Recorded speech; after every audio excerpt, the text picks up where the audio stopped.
क्या आपको किसी युवा स्त्री लड़की को देखकर काम वासना के विचार आते हैं?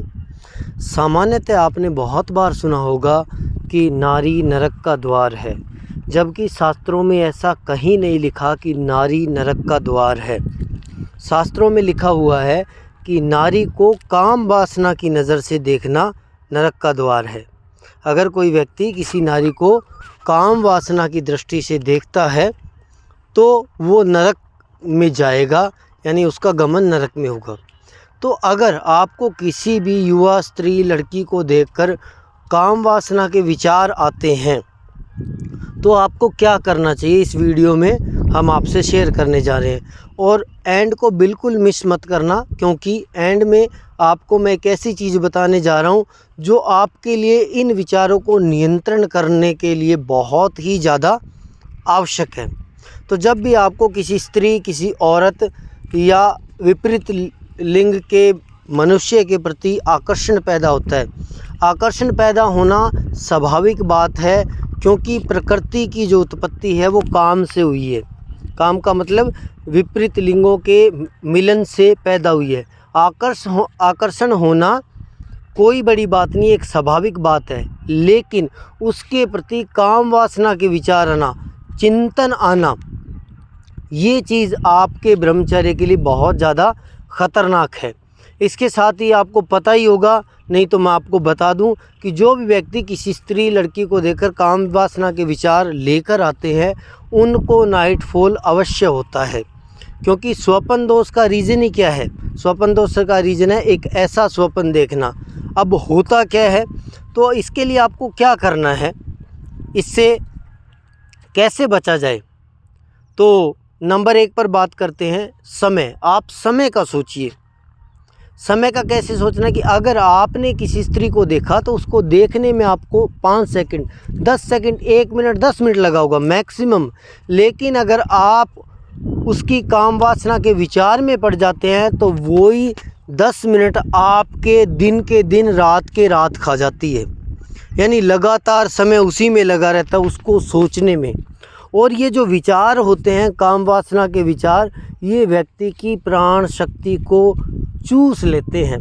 जैसे किसी पेड़ के दीमक लग जाती है, पेड़ के अंदर किसी प्रकार की जान नहीं रहती, उसके बाद में पेड़ को धीरे धीरे करके ख़त्म कर देती है। इसी प्रकार काम वासना के जो विचार हैं वो विचार आपकी प्राण शक्ति को बिल्कुल चूस लेते हैं। नंबर 2 पर बात करें तो जब भी ऐसी व्यवस्था आए, ऐसी आपके अंदर परिस्थिति या ऐसी सिचुएशन आए, तो आपको, अगर आप शादी करना चाहते हैं तो आपको फ्यूचर के साथी के बारे में सोचना है। फ्यूचर के साथी के बारे में, यानी अगर मैं कल को शादी करूँगा किसी लड़की या लड़के के साथ, तो क्या मैं इतना वफ़ादार हूँ कि अब से ही उसके प्रति समर्पित हो जाऊँ? क्योंकि बहुत सारे रिश्ते टूटने का कारण भी ये होता है कि बाद में पता चलता है इसका वहाँ पे अफेयर था। तो आप यहीं से ही इस चीज़ को, अगर आपके विचार में शादी करने का है, अभी इन फ्यूचर में शादी करना चाहता हूँ अच्छी संतान के लिए, अपने परिवार के लिए, तो भी मुझे काम वासना के विचारों से दूर रहना है। क्यों रहना है? ताकि मैं अपने जो फ्यूचर के अंदर पार्टनर होगा उसके प्रति वफ़ादार रह सकूँ। नंबर 3, आपके अंदर जब भी ऐसा विचार आए तो आपके दिमाग में एक बात और खटक जानी चाहिए कि सुंदरता का कोई अंत नहीं है। आज आप किसी लड़की को देखकर काम वासना का विचार लेके आते हो, थोड़े टाइम बाद में आप कोई और लड़की देखोगे, उसको देखकर काम वासना का विचार लेके आओगे, उसके बाद में और लड़की को देखोगे, तो इसका कोई अंत नहीं है। और ऐसी चीज़ जिसका कोई अंत नहीं होता, उसके पीछे भागने का कोई फ़ायदा नहीं है। मान लीजिए आप ऐसी रास्ते पे जा रहे हो जिसका ना तो कोई अंत है ना ही कोई फ़ायदा है, तो ऐसे रास्ते पर मूर्ख व्यक्ति जाते हैं। तो ऐसे रास्तों पर भागने का कोई फ़ायदा नहीं है। इसलिए आपके दिमाग में आना चाहिए सुंदरता का तो कोई अंत है नहीं। प्रकृति ने, भगवान ने सुंदर से सुंदर चीज़ें बना के रख रखी है, ठीक है। या ऐसे कह सकते हैं कि एक जो नेगेटिव शक्ति है, जो नहीं चाहती कि हम परमात्मा भगवत प्राप्ति में लगें, उसने बहुत सुंदर सुंदर चीज़ें बना रखी है ताकि वो हमें उलझाए रखे आपस में। इसके बाद में नंबर 4 पे आपको विचार करना है कि जो आप सुंदरता देख रहे हो वो सिर्फ और सिर्फ हार्ड मांस का पुतला है। अगर उसकी चमड़ी ऊपर से हटा दी जाए तो क्या आप उस शरीर को देखकर आपको काम वासना के विचार आते हैं? क्या आपके अंदर उसको प्राप्त करने की इच्छा होती है? ज़रा सी चमड़ी उतारने के बाद में बॉडी के अंदर मल मूत्र पस ऐसी चीज़ें भरी पड़ी है, यानी 20 प्रकार की ऐसी चीज़ें भरी पड़ी है। हम सिर्फ कवर को देखकर, ये ठीक वैसे होता है किसी बुक का कवर देखकर अंदर कुछ है नहीं उसके, और कवर को देखकर इतना आकर्षित हो रहे हैं, इतना काम वासना का विचार ला रहे हैं कि अपने समय की भी कीमत नहीं कर रहे। इसके साथ ही हम अपने जीवन की कीमत नहीं कर रहे, जो बार बार नहीं मिलेगा। एक बार ही मिला है, ये बार बार नहीं मिलेगा। इसके बाद में नंबर 4, आपको क्या करना है? अपने माइंड के बारे में, मेमोरी के बारे में सोचना है। देखिए, हर व्यक्ति के माइंड की एक कैपेसिटी होती है, वो उतनी ही चीज़ को संचित कर पाता है, सेव कर पाता है। अब मान लीजिए आपने ऐसी चीज़ को देख लिया और आप उसके बारे में, काम वासना के बारे में सोचने लगे, तो वो आपकी मेमोरी का अधिकांश हिस्सा ऑक्यूपाई कर लेगी, अधिकांश हिस्से में वही चीज़ आ जाएगी। अब आपने बहुत सारी चीज़ें देखती हो, शेर व शायरी बोलते हैं कि मैं तेरी याद में सब भूल गया। क्यों भूल गया? क्योंकि उसने उस चीज़ को हावी कर लिया है।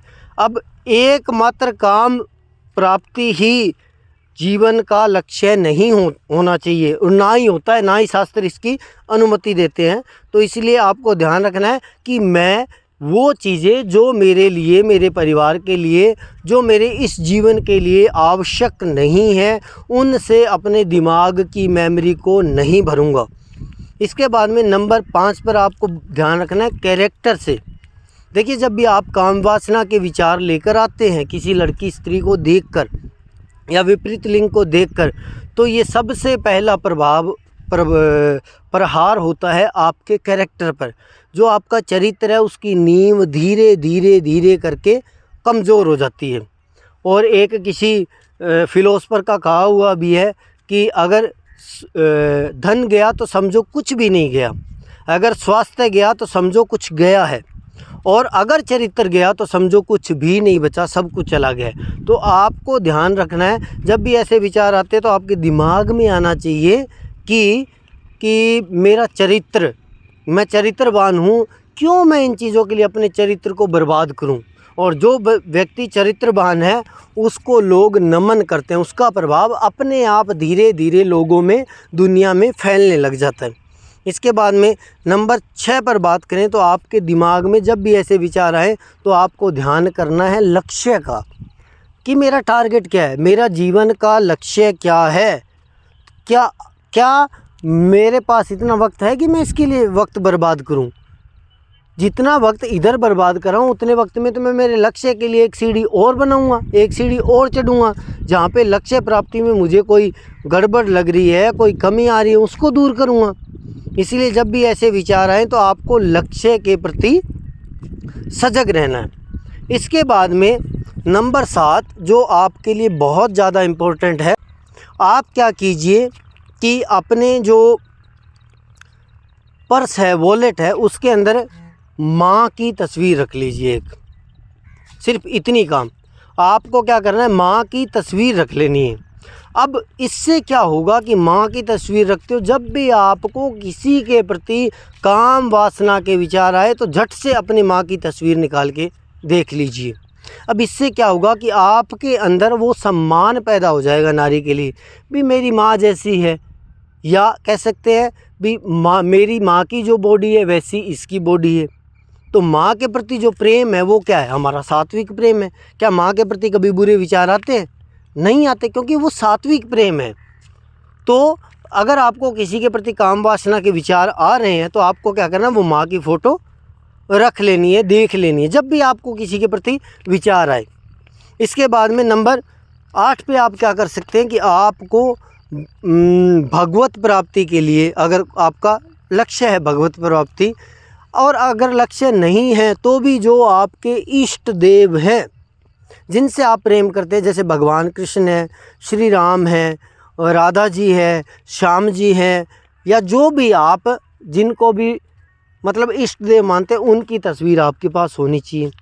अब मान लो किसी के लिए बुरे विचार आपके पास आ गए, काम वासना के विचार, बजाय उसके अंदर सारा दिन चिंतन करने के, सारा दिन उसके बारे में सोचकर अपनी प्राण शक्ति को गंवाने के, सारा दिन उसके बारे में सोचकर अपने वक्त को गंवाने के लिए भगवान जो कृष्ण है उनकी फ़ोटो निकालिए, उसको देखिए, देख के बोलिए अरे मैं जो देख रहा हूँ क्या इनसे ज़्यादा सुंदर थोड़ी है, इनसे ज़्यादा सुंदर तो नहीं हो सकता ना। तो अगर मुझे सुंदरता ही देखनी है, मुझे आकर्षण ही होना है, तो क्यों ना इनके प्रति हो, अर्थात भगवान कृष्ण या जो भी आपके इष्ट देव है उनके प्रति हो। अब मान लो आपको खाने के अंदर बहुत बढ़िया टेस्ट मिल रहा है जो आपका पसंदीदा है, और उससे डाउन कोई टेस्ट मिल रहा है, तो आप क्या करोगे? जो पसंदीदा है, जो आपको प्राप्त करना है उसके लिए भागोगे ना, भी मुझे ये पसंद है। तो आप कंपैरिजन कीजिए, उस काम वासना उत्पन्न करने वाले व्यक्ति का कंपैरिजन कर दो कि क्या इनसे बढ़िया हो सकता है? हो ही नहीं सकता, तो फिर मैं क्यों वक्त बर्बाद करूं, क्यों अपनी जो प्राण शक्ति है उसको नष्ट करूं। इसके साथ ही आपको क्या करना है, इसके साथ बहुत ज़्यादा इम्पोर्टेंट मैं आपको पॉइंट बताने जा रहा हूं जो आपके काम वासना के विचारों को बिल्कुल नष्ट ही कर देगा, ख़त्म कर देगा। आपको क्या करना है, जिस व्यक्ति के प्रति काम वासना के विचार आ रहे हैं, जिस लड़की के प्रति, जिस औरत के प्रति, उसको बहन बोल दो।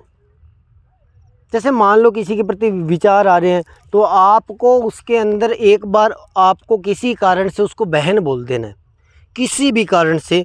बहन जी ये पानी दीजिए, बहन जी टाइम क्या हुआ है, ऐसा बोल दो।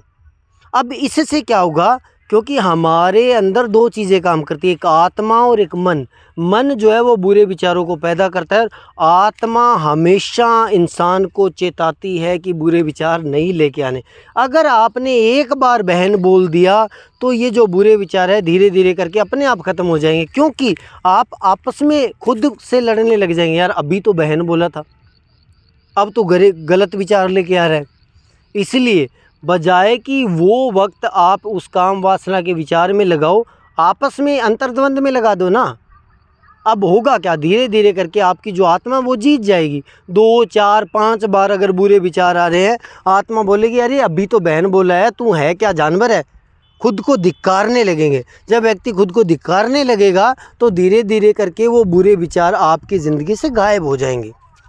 तो वीडियो बहुत ज़्यादा बड़ा ना बने, इसलिए मैं वीडियो को यहीं पे रोक रहा हूँ। वीडियो पसंद आया तो कमेंट सेक्शन के ज़रिए अवश्य बताया कीजिए, क्योंकि ये जो वीडियो है ज्ञानप्रद वीडियो है। अगर आप कमेंट करते हैं तो इस कमेंट से यूट्यूब इस वीडियो को पुश करता है, ज़्यादा लोगों में भेजता है। मेरा टारगेट ये नहीं कि ज़्यादा लोगों में जाएगा तो ज़्यादा इनकम होगी, मेरा टारगेट ये है कि जो लोग इन समस्याओं से जूझ रहे हैं ऐसे लोगों के पास ज़्यादा से ज़्यादा ये वीडियो पहुँचे, ताकि किसी की ज़िंदगी सफल हो जाए।